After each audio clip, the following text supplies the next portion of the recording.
మనకి ఇష్టమైన వాళ్ళు, మనం కావాలనుకునే వాళ్ళు మన నుంచి ఒక్కోసారి విడిపోతారు. విడిపోయినప్పుడు మనం అది ఒక అండర్‌స్టాండ్ మీద విడిపోతారు మళ్ళీ. నా జోలి నువ్వు రావద్దు, నీ జోలి నేను రాను.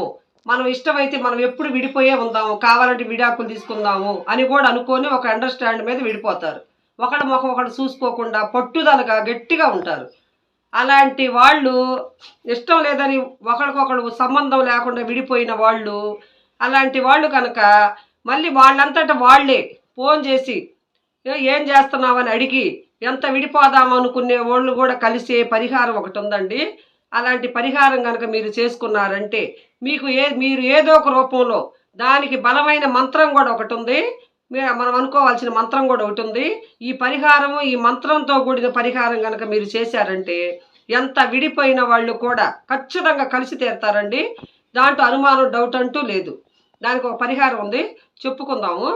ఎలాంటి వాళ్ళంటే భార్యాభర్తలు విడిపోతారు, అక్కాచెల్లెలు విడిపోతారు, అన్నా తమ్ముళ్ళు విడిపోతారు, తల్లి కూతుళ్ళు విడిపోతారు.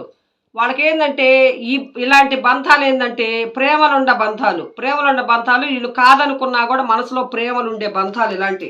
అయినా కూడా ఇలాంటి వాళ్ళు స్నేహితులు కూడా ఉంటారు, ప్రాణ స్నేహితులు కూడా ఉంటారు. అలాంటి వాళ్ళు కూడా విడిపోతారు. ఇలాంటి సంబంధాలు ఉన్న వాళ్ళు ఎవరైనా సరే ముఖ్యమైన వాళ్ళు కనుక విడిపోతే వాళ్ళు ఏమనుకుంటారు, మనసులోనే ఏమన్నా ఉంటుంది, మనసులో పీకుతూ ఉంటుంది. కానీ ఒక అండర్స్టాండ్ మీద వద్దనుకొని కాదనుకొని ఎల్లమాలిన రోషాలు ఉంటాయి కదా, ఆ రోషాలతో ఒకళ్ళ ముఖాలు ఒకళ్ళు చూసుకోకుండా పట్టుదలతో ఉంటారు. పట్టుదలతో ఉండి ఎంత దూరమైనా వెళ్తారు. ఇంకా అసలు చూడకూడదు, ఎవరు ముఖాలు చూడకూడదు అన్న పట్టుదలతో ఉంటారు.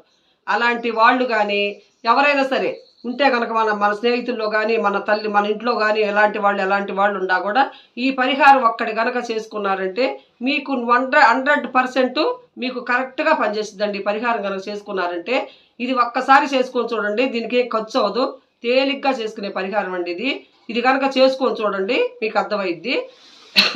ఆ పరిహారం ఏంటంటే ఆ పరిహారానికి ఏం కావాలంటే ఒక బిర్యానీ ఆకు కావాలండి. ఒక బిర్యానీ ఆకుతో చేసుకునే పరిహారం. ఆ బిర్యానీ ఆకుకి బెజ్జాలు లేకుండా ఎక్కడ శుభ్రంగా క్లీన్గా ఉండాలండి బిర్యానీ ఆకు. ఆ బిర్యానీ ఆకుకి దాని మీద ఒక మంత్రం రాయాలండి. ఆ మంత్రం రాయటానికి రెడ్ పెన్ను కావాలి. రెడ్ పెన్నుతో రాసి పెట్టుకోవాలి ఆ మంత్రాన్ని. ఆ మంత్రం ఏంటంటే ఆ రెడ్ పెన్నుతో రాసి పెట్టుకొని ఆ మంత్రాన్ని చదువుకోవాలండి. 7 సార్లు చదువుకోవాలి. ఆ మంత్రం ఏంటంటే గుర్తులేక రాసుకున్నాను. ఓం నమో వాసుదేవాయ, ఓం నమో వాసుదేవాయ క్లీం, ఓం నమో వాసుదేవాయ క్లీం.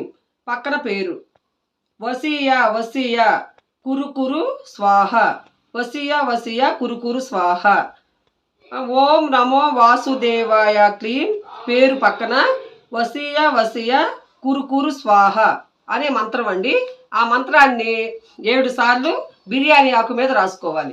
బిర్యానీ ఆకు మీద రాసుకొని దాన్ని ఏం చేస్తారంటే దాన్ని పడుకునే మంచం ఉంటుంది కదా, ఆ మంచం కింద దిండు కింద ఈ మంత్రాన్ని రాసి, బిర్యానీ ఆకు మీద ఈ మంత్రాన్ని రాసి దీన్ని 7 సార్లు చదవాలి. 7 రోజులు చేయాలండి. ఇది 9 సార్లు చదవాలి. 9 సార్లు ఇప్పుడు నేను చెప్పిన మంత్రము దాని మీద రాసుకొని రెడ్ పెన్నుతో 9 సార్లు చదువుకొని దిండు కింద కానీ దిండు కవర్లో కానీ పెట్టుకొని 9 సార్లు చదువుకొని అలా రోజు 7 రోజులు మంగళవారం కానీ శనివారం కానీ ఇది మొదలు పెట్టుకోవాలండి. మొదలు పెట్టుకొని రోజుకో బిర్యానీ ఆకు అక్కర్ల ఒక్క ఆకు మీద రోజు 9 సార్లు చదివి మళ్ళీ దిండు కింద పెట్టేయండి. దిండు కింద ఎవరైనా చూస్తారనుకుంటే దిండు కవర్ ఉంటుంది కదా, ఆ కవర్లో పెట్టేయండి. అలా పెట్టేసిన తర్వాత అలా చదువుకున్న తర్వాత రోజుకి 9 సార్లు చదివి అలా పెడతా ఉంటే ఈ 9వ రోజుల్లోపే మీరు కాదనుకొని వెళ్ళిన వాళ్ళు ఎవరైనా ఉంటే ఈ లోపే మీకు మెసేజ్ చేయొచ్చు, ఫోన్ చేయొచ్చు. ఈ లోపే జరగవచ్చు. మీకు అకస్మాత్తుగా కావాలంటే కనిపెట్టి చూడండి. ఖచ్చితంగా ఈ లోపే మీరు కావాలనుకున్న వాళ్ళు మీకు ఫోన్ అయినా చేయొచ్చు, మెసేజ్ అయినా చేయొచ్చు. తప్పకుండా జరిగి తీరిద్ది. ఇది 7 రోజుల్లోపే మీకు జరగవచ్చండి. ఇది దైవ కార్యంలాగా మీరు అనుకోండి. ఎందుకంటే ఒక సంకల్పం అనుకొని మనం గట్టిగా చేసామంటే మన మనసుతో ఈ మంత్రం గట్టిగా పనిచేసిద్దండి. ఈ మంత్రాన్ని కనుక మీరు సంకల్పంతో మనస్ఫూర్తిగా అనుకొని బిర్యానీ ఆకు మీద రాసుకొని దేవుడికి దండం పెట్టుకొని రోజుకి 9 సార్లు చదవండి. మనసులో అనుకొని మీరు ఏమేం కావాలనుకుంటున్నారో, మీరు ఎవరితో మాట్లాడాలనుకుంటున్నారో, మీరు ఎవరి కోసం మీ మనసు పీకుతుందో వాళ్ళు ఎప్పుడు వస్తారా అని మీరు ఎప్పుడు ఎదురు చూస్తున్నారు అలాంటి వాళ్ళు మీకు ఖచ్చితంగా మెసేజ్ చేస్తారండి. ఖచ్చితంగా మెసేజ్ చేయటం కానీ, ఫోన్ చేయటం కానీ, మీ దగ్గరకు రావటం కానీ ఇలాంటివి తప్పకుండా జరిగి తీరుతాయి. కావాలంటే చూసుకోండి. కాబట్టి ఆ బిర్యానీ ఆకు మీద నేను చెప్పిన మంత్రం రాసుకొని రోజు బయటికి తీసి రోజు స్నానం చేసిన తర్వాత 9 సార్లు చదువుకొని మళ్ళీ ఒక కవర్లో పెట్టేసి దిండు కవర్లో పెట్టేసి మీ తల కిందే ఉండాలండి. అది తల కింద ఉండి మీరు 9 సార్లు చదువుకోవాలి.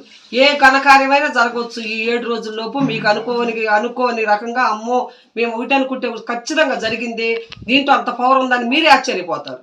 కావాలంటే రెడ్ పెన్నుతో రాయాలండి. దాని మీద ఈ మంత్రాన్ని రెడ్ పెన్నుతో రాసి ఆ మంత్రాన్ని 9 సార్లు తప్పనిసరిగా చదువుకోండి. ఒక్కసారి కూడా మిస్ కాకూడదు. లెక్కేసుకోండి, 7 లెక్కేసుకొని 9 సార్లు చదువుకొని అలా 7 రోజులు మంగళవారం కానీ శనివారం కానీ మొదలుపెట్టి మళ్ళీ మంగళవారం దాకా, మళ్ళీ లేకపోతే శనివారం అయితే శనివారం దాకా అట్ట 7 రోజులు. 7 రోజులు చదివిన తర్వాత 8వ రోజు ఏం చేస్తారంటే కర్పూరం బిళ్ళ ఉంటుంది కదా, ఆ కర్పూరం బిళ్ళని ఒక దేంట్లోనన్నా వేసి పళ్ళలో కానీ దేంట్లోనన్నా వేసి ఆ కర్పూరం బిళ్ళని వెలిగించి యాకుని కాల్చేసేయండి. యాకుని కాల్చేసి అది ఎక్కడన్నా పొయ్యకూడదండి. ఎక్కడ చెట్లు కాడ ఆడగా పొయ్యకూడదు. ఆకును కాల్చేసి శుభ్రంగా బూడిదైపోయిన తర్వాత ఆడన్నా బయట కానీ బాగా గాలి దోలే కాడ బయట కానీ లేకపోతే డాబా ఎక్కి అట్ట ఊదేసేయండి. అట్ట ఊదేస్తే అది గాలికి పోద్ది. అట్ట ఊదేసేయండి. ఊదేసి పైకి ఎక్కిన డాబాల మీద బాగా గాలి వచ్చింది కదా, అట్ట ఊదేసేయాలండి. అలా ఊదేసిన తర్వాత ఇది అద్భుతమైన మంత్రం అండి, అద్భుతమైన పరిహారం. ఇది తప్పకుండా జరిగి తీరిద్ది. మీరు కావాలనుకున్న వాళ్ళు వచ్చి మీ దగ్గర నిలబడి మీ చుట్టూతో తిరిగే పరిహారం అండి ఇది. ఇది తప్పకుండా చాలా మంది చేశారు. చాలా మంది అనుకున్నట్టు నిజమైన ఈ దీంట్లో ఇంత అద్భుతం ఉందా అనుకున్నారు. ఈ మంత్రంలో ఇంత అద్భుతం ఉందని వాళ్ళే ఆశ్చర్యపోయి మళ్ళీ తెలియని వాళ్ళు కూడా అడిగి చెప్పించుకొని చేశారు ఈ పరిహారాన్ని. వాళ్ళందరూ చేస్తుంటేనే నాకు తెలిసింది, లేకపోతే నాకు తెలిసేది కాదు. వాళ్ళు పలాందరూ కాకపోతే మీరేం చేస్తారంటే మీరు ఎవరు కావాలనుకొని ఎవరి కోసం చేస్తున్నారు ఇది, వాళ్ళు మీ దగ్గరకు వచ్చినప్పుడు మేము ఇలా చేశాము, మేము ఇలా పెట్టాము, మేము ఇలా మంత్రం చెప్పుకున్నాము, అలా చెప్పుకోవడానికి నువ్వు మా దగ్గరకు వచ్చావు అని పొరపాటును కూడా మీరు ఇలా చేశామని ఆ చెప్పుకున్న మీకు వచ్చిన వాళ్ళకి మాత్రం దయచేసి ఎవ్వరికి చెప్పకండి. అలా చెప్పారంటే మంత్రం పారదండి. మీకు అసలు చెప్పకూడదు, మీ మనసులోనే ఉంచుకోవాలి. మీరు చేసినట్టు కూడా తెలియకూడదు, ఎవ్వరికి తెలియకుండా ఉండాలి. అలాంటి మీ దగ్గరకు వచ్చిన వాళ్ళకి మీరు పొరపాటును కూడా చెప్పకూడదు. చెప్పారంటే మంత్రం పారదు. అది ఒక్కడే గుర్తుపెట్టుకొని మీరు ఈ లోపు కనుక ఏమన్నా బయట ఉండి ఏమన్నా అదే మెన్సెస్ టైం ఉంటుంది కదా, అలాంటప్పుడు కనుక అలాంటి టయాలు కనుక మీకు వచ్చినాయి అంటే ఆ మంత్రం పారదు. మళ్ళీ మీకు సమయం చూసుకొని అది మెన్సెస్ అయ్యే టైము, పీరియడ్స్ అయ్యే టైం అయిపోయిన తర్వాత మొదలు పెట్టుకోండి. అయిపోయిన తర్వాత మొదలు పెట్టుకొని 7 రోజులే కదా మధ్యలో, అయిపోయిన తర్వాత మొదలు పెట్టుకోండి. అలాంటివి కనుక వస్తే వచ్చేలోపు మీరు కంగారు పడి చేశారంటే మళ్ళీ అవి అడ్డం వచ్చినాయి అనుకోండి, అది పారదండి. మళ్ళీ మొదటి నుంచి చేసుకోవాలి. అందుకని అది అయిపోయిన తర్వాత మొదలు పెట్టుకోండి. ఆ 7 రోజులు మొదలు పెట్టుకున్న తర్వాత ఈ అద్భుతమైన మంత్రంతో, ఈ అద్భుతమైన పరిహారంతో మీరు అనుకున్న వాళ్ళు, మీరు కోరుకున్న వాళ్ళు, కాదని విడిపోయిన వాళ్ళు, మగవాళ్ళైనా ఆడవాళ్ళైనా తల్లులైనా తండ్రులైనా లవర్స్ అయినా ఎవరైనా సరే ఖచ్చితంగా మీరు అనుకున్నట్టు జరిగి తీరిద్ది. ఈ మంత్రం పారిద్ది. కాతే అంటూ ముట్టు తగలకుండా మీరు మంచి మనసుతో దేవుడికి దండం పెట్టుకొని మొదలు పెట్టుకోండి. ఈ పరిహారం తప్పకుండా అయ్యి తీరిద్దండి. మీరే చూస్తారు, అమ్మ చెప్పింది నిజమైందని మీరే అనుకుంటారు. చేసుకొని చూడండి, మీకే తెలిసిద్ది. తర్వాత నాకు కామెంట్ పెట్టండి. సరేనా? బాయ్.